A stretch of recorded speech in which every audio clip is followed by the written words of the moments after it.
முதல்ல ப்ராடக்ட் சோர்சிங்கை பற்றி அண்டர்ஸ்டாண்ட் பண்ணணும், ப்ராடக்டை பற்றி தெரிஞ்சுக்கணும், ப்ராடக்டை எப்படி பர்ச்சேஸ் பண்ணணும்னு தெரிஞ்சுக்கணும். அதுக்கு முதல் விஷயம் என்னென்னா, ஹவு டு சோர்ஸ் ப்ராடக்டில் ஆன்லைன் சோர்சிங் பிளாட்ஃபார்ம்ஸ். நம்ம 2 விஷயம் இருக்குது சரியா, online and offline sourcing methods. இதில் ஆன்லைன் சோர்சிங் பிளாட்ஃபார்ம்ஸ்னால் நான் பிளாட்ஃபார்ம்ஸ்னு போட்டிருக்கேன், ஆனால் மெத்தட்ஸ்னால் மெத்தடை பற்றி ஒரு அவுட்லைன் என்னன்னா, நீங்கள் ஒரு ஆன்லைன் பிளாட்ஃபார்ம்ஸில், ஹோல்சேல் பிளாட்ஃபார்ம்ஸில் நீங்கள் எப்படி அவங்கள காண்டாக்ட் பண்ணி அவங்கள்ட்ட இருந்து நீங்கள் பர்ச்சேஸ் பண்ணி எடுக்குறீங்க. எப்படின்னு இல்லை, நீங்கள் எப்படி பர்ச்சேஸ் பண்ணி எடுக்கிறீங்களோ, ஆன்லைனில் பர்ச்சேஸ் பண்ணி எடுக்கிறீங்களோ அதுக்கு பேர் என்னென்னா ஆன்லைன் சோர்சிங் மெத்தட். இப்போ ஏகப்பட்ட பிளாட்ஃபார்ம் இருக்குது. இதில் நான் ஒரு சில பிளாட்ஃபார்ம் கொடுத்துருக்கேன், அலிபாபா, இந்தியா மார்ட், ட்ரேட் இந்தியா, எக்ஸட்ரா. இதே மாதிரி ஏகப்பட்ட இது இருக்குது, ஏகப்பட்ட ஹோல்சேல் பிளாட்ஃபார்ம்ஸ் இருக்குது. பட் இதில் என்ன சொல்லலாம்னா, இப்போ ஹோல்சேல் பிளாட்ஃபார்ம்னு சொல்லிட்டேன், ஓகே.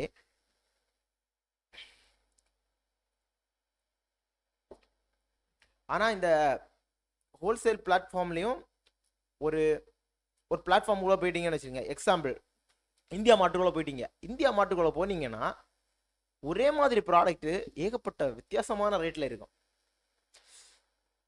ஆனால் இதை எப்படி சொல்லலாம், ஒரு ப்ராடக்ட் நீங்கள் சூஸ் பண்ணி ஆன்லைனில் போய் பார்க்குறீங்க, இந்தியா மார்ட்டில் போய் பார்க்குறீங்க, அல்லது அலிபாபா வெப்சைட்லேயே பார்க்குறீங்க.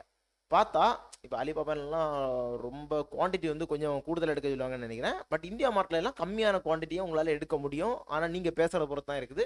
சரி, அதை பற்றி டீட்டெயிலாக பார்க்க முன்னாடி இப்போ பிளாட்ஃபார்ம் மட்டும் பற்றி பார்க்கலாம். இப்படி ஆன்லைன் சோர்சிங் பிளாட்ஃபார்ம்ஸ் இருக்குது, அலிபாபா இதே மாதிரிப்பட்ட பிளாட்ஃபார்ம்ஸை வந்து நீங்கள் யூட்டிலைஸ் பண்ணிடணும் இந்த இகாமர்ஸ் ஸ்டார்ட் பண்ணுறீங்கன்னா. ஏன்னா நிறைய பேர் என்ன பண்ணுவாங்கன்னா,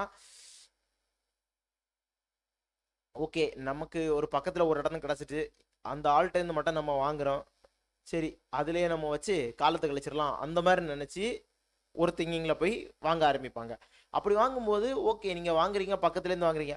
ஆனால் நீங்கள் எதை பார்க்கலன்னா, அவர் ஹோல்சேலராக இருந்தால் கூட அவர் இந்த உங்கள் ஸ்ட்ரைட்டாக அவரே மேனுஃபேக்சரிங் ஒன்று விற்க மாட்டார். அந்த மேனுஃபேக்சரிங் ப்ராடக்டை ஒரு பெரிய ஹோல்சேலர் வாங்கியிருப்பார், அவர் சின்ன சின்ன ஹோல்சேலர்ஸுக்கு விற்றுருப்பார்.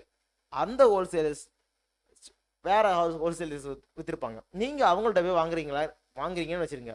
அப்போ அந்த 3 பேருக்குள்ள அமௌண்ட் இருக்குல்ல, இது எவ்வளோ டிஃப்ரென்ஸாக இருக்குன்னு நீங்கள் பார்க்கணும். அதுக்கு வேண்டி நீங்கள் பக்கத்துலேயே போய் கேட்கணும்னு சொல்ல மாட்டேன், ஏன்னா அதில் நிறைய அட்வான்டேஜஸ் இருக்குது, நான் இல்லைன்னு சொல்லலை. பட் ஃபஸ்ட்டு ஸ்டார்டிங் என்னென்னா, நீங்கள் இந்த மாதிரிப்பட்ட பிளாட்ஃபார்மும் இருக்குது, அதை எப்படி யூட்டிலைஸ் பண்ணலாம் அதுக்கு தான் நான் இதை பற்றி சொல்கிறேன். சரியா, ஓகே. இதுக்கு நான் 2வது கொடுத்தீங்க பாருங்க, thousands of products from the suppliers. இதில் ஏகப்பட்ட ப்ராடக்ட்ஸ் இருக்கும். அண்ட் இந்தந்த பிளாட்ஃபார்ம்ஸில் ஒரு நல்ல விஷயம் என்னென்னா, நீங்கள் இப்போது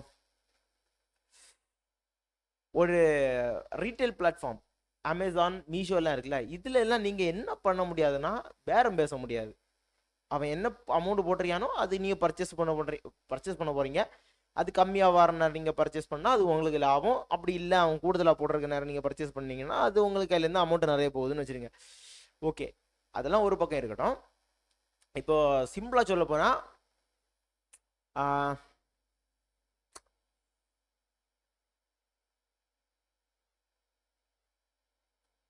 நீங்கள் இந்த மாதிரிப்பட்ட ஆன்லைன் பிளாட்ஃபார்ம் யூஸ் பண்ணுறதுனால உங்களுக்கு என்னென்னா, நமக்கு சாதாரணமாக ஒரு கடையில் நெகோஷியேட் பண்ணுறது மாதிரி அவங்கள்ட்ட நெகோஷியேட் பண்ண முடியும், ஃபோனில் நெகோஷியேட் பண்ண முடியும். பட் இந்தியாவிலேருந்து நீங்கள் பண்ணுறீங்கன்னா மேக்ஸிமம் அதில் இருக்கிறவங்க வந்து ஹிந்திக்காரங்களாக தான் இருப்பாங்க.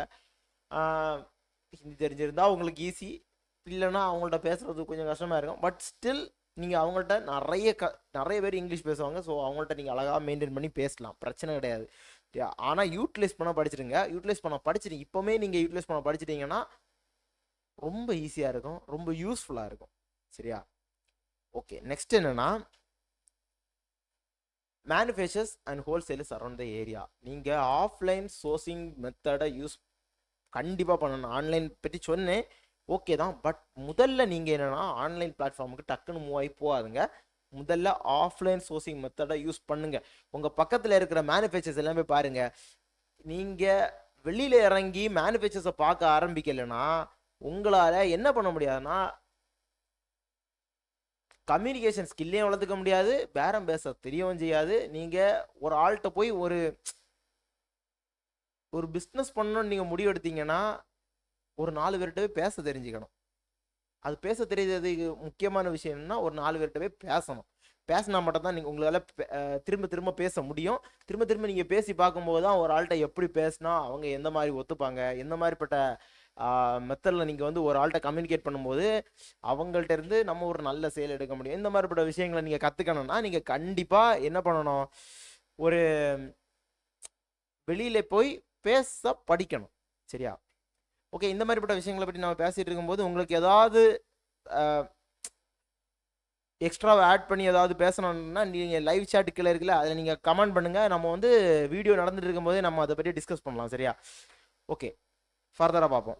ஆஃப்லைன் சோர்சிங் மெத்தடில் இருக்கிற ஒரு சில விஷயங்கள்னா உங்கள் சிட்டிஸில் கண்டிப்பாக அல்லது உங்கள் நெய்பர்ஹுட்டில் கண்டிப்பாக ஒரு சில இடங்களில் என்ன இருக்கும், ஒரு சில ஹோல்சேலர்ஸ் கண்டிப்பாக இருப்பாங்க. அப்படிப்பட்ட ஹோல்சேலை பற்றி மீட் பண்ணும்போது உங்களுக்கு என்ன ஒரு நல்ல விஷயம்னா நீங்கள் அந்த ப்ராடக்ட் எப்படி இருக்குன்னு கையில் தொட்டு பார்த்து வாங்கலாம். அந்த ப்ராடக்டோட குவாலிட்டி எப்படி இருக்குன்னு பார்த்து வாங்கலாம். ஸ்ட்ரைட்டாக நம்ம வந்து போய் வாங்குறதுனால இந்த மாதிரிப்பட்ட ஒரு நிறைய நல்ல விஷயங்கள் இருக்குது. அது மட்டும் கிடையாது, அந்த அந்த பர்சன்ஸ்ட நீங்கள் என்ன பண்ணுறீங்க, ஒரு நல்ல ரிலேஷன்ஷிப்பை உண்டாக்கும் போது உங்களுக்கு அவங்க மூலமாக நல்ல ஹெல்ப் வந்து கிடைக்கும்னா நீங்கள் ஒரு நல்ல கம்யூனிகேட்டராக இருந்தீங்கன்னா அவங்கள யூஸ் பண்ணி உங்களுக்கு ஃபர்தராக புதிய ப்ராடக்ட் தேவைப்பட்டுனா யூஸ் பண்ணி அவங்க மூலமாக எடுக்கலாம். இந்த மாதிரிப்பட்ட நிறைய விஷயங்கள் நல்ல விஷயங்கள் இருக்குது. சரியா?